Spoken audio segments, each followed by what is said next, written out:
Assalamualaikum warahmatullahi wabarakatuh.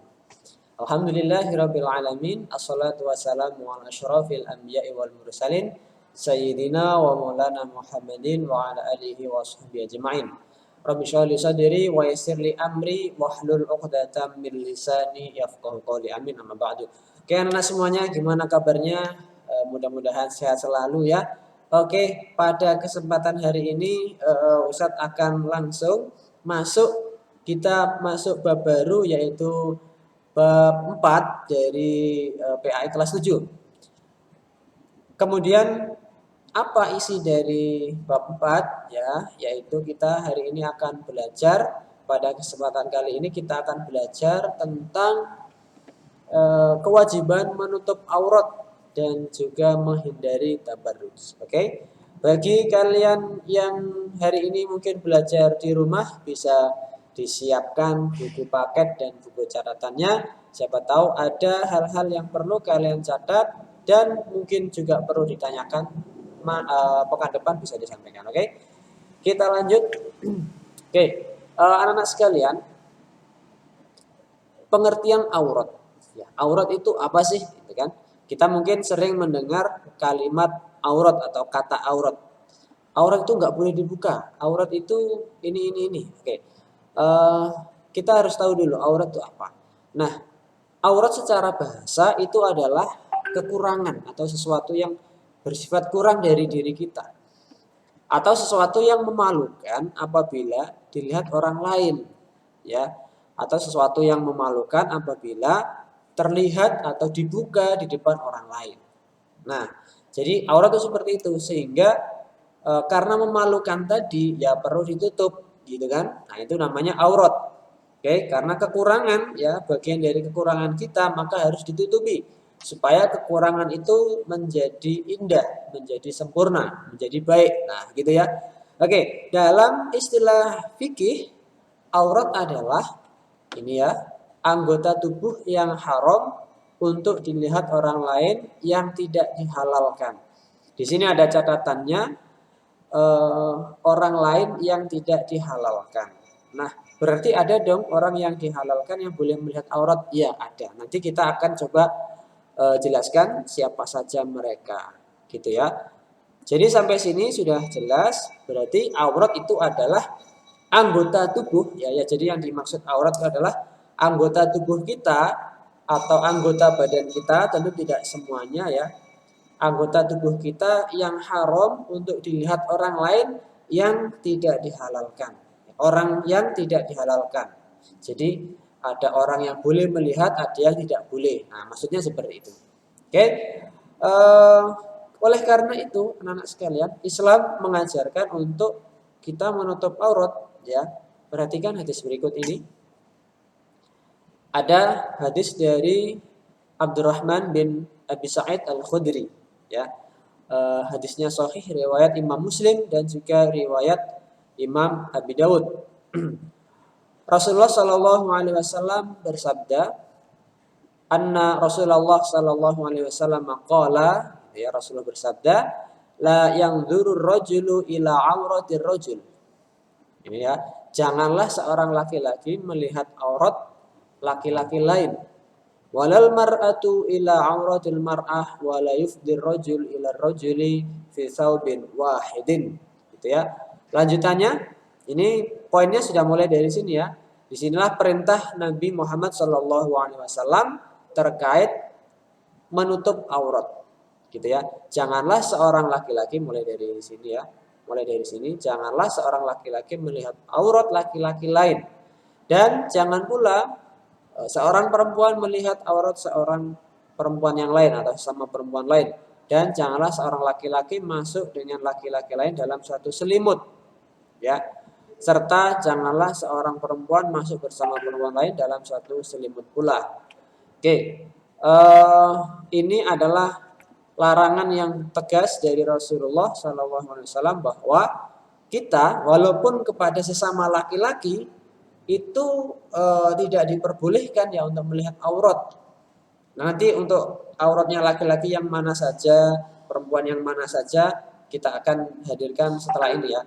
Namun sekarang kita harus ingat dulu bahwa seorang laki-laki ya tidak boleh memperlihatkan auratnya di depan laki-laki lain. Kemudian yang perempuan juga begitu. Perempuan tidak boleh melihat atau memperlihatkan auratnya di hadapan siapa? Perempuan yang lain. Atau bahkan yang bersilang begitu ya. Seorang laki-laki memperlihatkan aurat kepada perempuan. Atau seorang perempuan memperlihatkan aurat kepada laki-laki. Jadi ini sama saja ya, tidak boleh. Terhadap laki-laki saja nggak boleh, apalagi dari laki-laki ke perempuan. Sesama perempuan aja nggak boleh, apalagi dari perempuan ke laki-laki. Nah, begitu ya. Dan juga kita dilarang untuk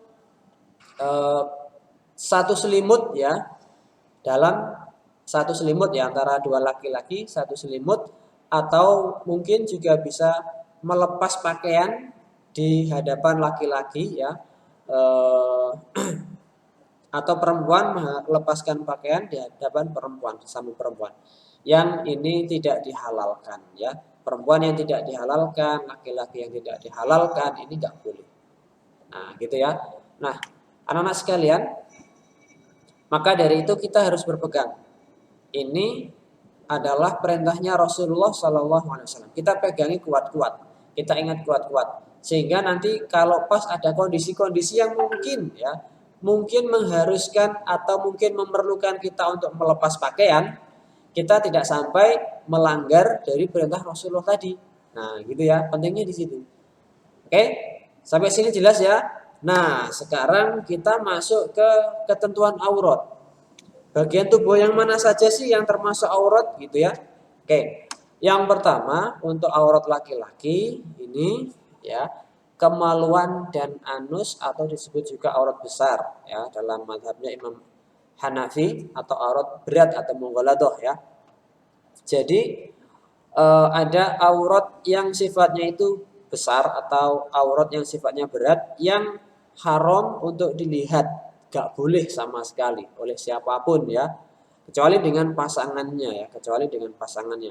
Jadi misal begini, laki-laki dengan laki-laki lain, maka ya laki-laki dengan sesama laki-laki ini masuk ke hadis yang tadi ya, ini nggak boleh terlihat ya, ini nggak boleh, ini harus ditutup karena termasuk aurat yang besar, aurat yang berat ya. Oke, kemudian pusar, ini ada lagi yang pusar, kemudian ada paha dan lutut. Jadi batasannya mulai dari pusar ke bawah sampai lutut. Kalau kalian di buku itu ya, kalian bisa lihat ada hadisnya Rasulullah mengatakan aurat itu apa yang ada di antara pusar dengan lutut. Nah, itu ya. Berarti di sini yang dimaksud ya antara kedua itu. Nah, maka pusar ini ulama juga memasukkan ke dalam kategori aurat. Ya, tapi pusar ini batas ya, batas. Kemudian batas atas ya ini pusar. Kemudian batas bawahnya itu adalah lutut. Oke, batas bawahnya adalah lutut. Kemudian paha, kalau paha ini sudah jelas termasuk aurat ya, paha itu lutut ke atas. Ya, paha. Adapun lutut, nah sekarang ke lutut ini. Nah, lutut ini termasuk aurat ringan atau aurat kecil, dan terjadi perbedaan pendapat apakah termasuk aurat atau bukan. Oke. Namun untuk kehati-hatian, maka lutut sebaiknya ditutup, jangan ditampakkan. Dalam mazhabnya Imam Syafi'i, lutut termasuk aurat, ya, termasuk aurat karena tadi batasnya, ma baina surah ya. Jadi antara pusar dengan lutut itu auratnya laki-laki. Jadi lutut ini masih dalam batas, ya. Jadi batas aurat. Sehingga di sini terjadi perbedaan pendapat ya, apakah lutut ini masuk aurat besar atau aurat biasa ya. Tapi kebanyakan ulama mengatakan ini aurat ringan ya, aurat kecil gitulah ya. Sehingga kita banyak temui ya mungkin di masyarakat kita ini yang menutup paha. Adapun lutut ini kadang ada yang menutup, kadang ada yang tidak. Ya karena memang di sini ada perbedaan pendapat di antara ulama kita. Oke. Ala kulli hal yang penting aurat laki-laki itu lutut ke atas sampai pusar. Pokoknya antara dua itu harus ditutup. Sehingga ketika kita berhadapan atau berada dengan laki-laki yang tidak dihalalkan ya, kalau kita sebagai perempuan ya, ini jangan sampai terlihat ya, ada laki-laki memperlihatkan bagian tubuh auratnya kepada perempuan, ini nggak boleh. Atau sesama laki-laki pun juga nggak boleh ya, sebagaimana yang saya sampaikan di awal. Nah gitu. Ini untuk aurat laki-laki. Kemudian untuk aurat perempuan, aurat perempuan ini ada pembedaan ya. Jadi yang pertama, aurat perempuan di hadapan laki-laki bukan mahram. Aurat perempuan di hadapan laki-laki bukan mahram, yaitu seluruh tubuh kecuali wajah dan telapak tangan. Maksudnya apa? Di hadapan laki-laki bukan mahram. Mahram ini adalah orang yang haram untuk dinikahi, maksudnya ya. Jadi perempuan ini tidak boleh menikah dengan sembarang laki-laki. Ada laki-laki yang haram untuk dinikahkan dengan perempuan. Siapa saja mereka? Yang pertama ya ayahnya, ayah perempuan tadi ya. Kemudian kakeknya, entah kakek dari ibu atau kakek dari ayah. Kemudian Pak D-nya, Pak L-nya, saudara laki-lakinya, ya, kemudian ayah tirinya itu gak boleh, saudara tirinya, kemudian saudara sesusuannya itu gak boleh. Ini laki-laki yang tidak boleh dinikahi oleh perempuan. Artinya laki-laki yang saya sebutkan tadi itu mahram, ya mahram. Jadi haram untuk dinikahi. Maka selain laki-laki yang saya sebutkan tadi ya, ada kakek dari ibu atau bapak, terus kemudian ayah, paman, Pak D, saudara laki-laki, saudara tiri, saudara sesusuan ya. Ini haram untuk dinikahi oleh perempuan atau menikahi perempuan ya. Jadi itu haram, diharamkan. Maka kalau orang selain yang saya sebutkan tadi ya, auratnya perempuan itu adalah seluruh tubuh kecuali wajah dan telapak tangan. Maka ini dasarnya kenapa seorang muslimah kalau keluar rumah ya pakai kerudung, pakai baju yang menutup ini ya sampai lengan panjang ya. Terus kemudian juga memakai bawahan yang menutup kaki gitu ya. Karena apa? Mereka atau perempuan ini keluar rumah, yang di luar rumah itu isinya bukan mahram semuanya. Ya, bukan mahram perempuan itu. Gitu ya. Mudah-mudahan ini bisa dipahami. Kemudian yang berikutnya di hadapan laki-laki mahram dan sesama perempuan. Mana aurat perempuan di hadapan laki-laki yang mahram dan sesama perempuan? Ya aurat yang termasuk aurat besar itu apa aja itu. Maka ada beberapa di sini ya, ada kemaluan, dada, perut, pinggang dan paha. Pokoknya dari mulai atas ini sampai ke paha atau sampai ke lutut, ini bagian aurat besar. Sehingga di hadapan laki-laki yang mahramnya, di hadapan mbahnya, di hadapan ayahnya, kemudian di hadapan saudara laki-lakinya, atau saudara tirinya, atau saudara sesuannya, maka perempuan tidak boleh menampakkan bagian-bagian ini ya, bagian yang ada di atas ini sampai ke lutut. Itu karena aurat besar. Adapun bagian seperti tangan ya, kemudian rambut, wajah, leher, kaki yang bagian bawah ini boleh ditampakkan di hadapan yang mahramnya. Jadi boleh membuka kerudung di hadapan ayahnya, di hadapan saudaranya, tidak pakai kerudung atau pakai kaos aja, pakai kaos dan celana yang pendek yang enggak sampai mata kaki, ya itu boleh. Itu boleh. Karena apa? Mahram. Jadi sampai sini sudah jelas ya. Adapun kalau suami istri, anak-anak sekalian mohon bisa dipahami. Kalau suami istri tidak ada batasan aurat yang diharamkan. Jadi semuanya boleh ditampakkan. Jadi tidak ada yang diharamkan kalau suami istri. Gitu. Kalau bukan suami istri ya ada batasan-batasan sebagaimana yang saya jelaskan tadi. Oke, terus keutamaan menutup aurat. Ya, pertama menjaga kehormatan diri. Uh, disebutkan a'udzubillahi minasyaitonirrajim bismillahirrahmanirrahim ya ayyuhan nabiyyu qul li azwajika wa banatika wa nisa'il mu'minina yudnina 'alaihinna min jalabibihin dzalika adna an yu'rafna fala yu'zain wa kana Allahu ghafurur rahima. Hai Nabi, katakanlah kepada istri-istrimu, anak-anak perempuanmu dan istri-istri orang mukmin, hendaklah mereka mengulurkan jilbabnya ke seluruh tubuh mereka. Yang demikian itu supaya mereka lebih mudah untuk dikenal dan karena itu mereka tidak diganggu dan Allah adalah Maha Pengampun lagi Maha Penyayang. Oke, menjaga kehormatan diri. Tadi di awal aurat adalah sesuatu yang memalukan ketika terlihat atau terbuka di hadapan orang lain atau bentuk kelemahan atau kekurangan kita.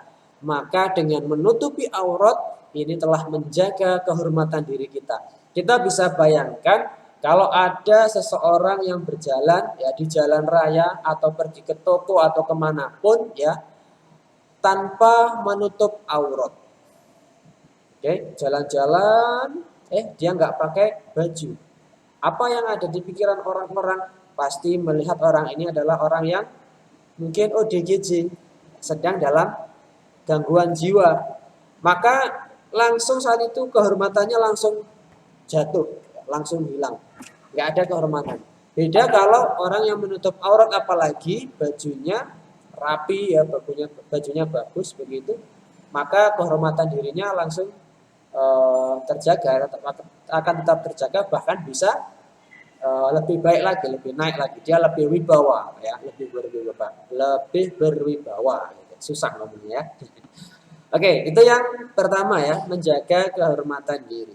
Kemudian yang kedua, menjaga diri dari fitnah ya, dengan menutup aurat ya, antara laki-laki dengan laki-laki, perempuan dengan perempuan, kemudian laki-laki dengan perempuan. Ini diwajibkan untuk menutup aurat supaya terhindar dari fitnah. Kalau seorang laki-laki memperlihatkan auratnya di hadapan laki-laki lain itu akan timbul fitnah. Bisa jadi mungkin ya awal dari mohon maaf homoseksual ataupun lesbian itu berawal dari sini. Karena apa? Mereka tidak menjaga auratnya. Nah, salah satu sebabnya mungkin seperti itu. Sehingga menimbulkan fitnah, menyukai lawan jenis. Nauzubillahi min dzalik. Semoga kita semua terhindar dari itu, ya. Terus berikutnya ada hadis riwayat Imam Tirmidzi, hadisnya hasan sahih. Rasulullah bersabda, ini termasuk juga larangan ya. Ketahuilah tidaklah seorang laki-laki berdua di tempat sunyi dengan perempuan. Jadi berduaan maksudnya ya. Kecuali yang ketiga adalah syaitan. Oke? Maka hindari berdua-duaan antara lawan jenis ya, antar lawan jenis. Kalau sesama jenis bagaimana Ustaz? Kalau sesama jenis kalian ketahui punya kelainan jiwa, ya dia menyukai sesama itu, sebaiknya ya dihindari, jangan.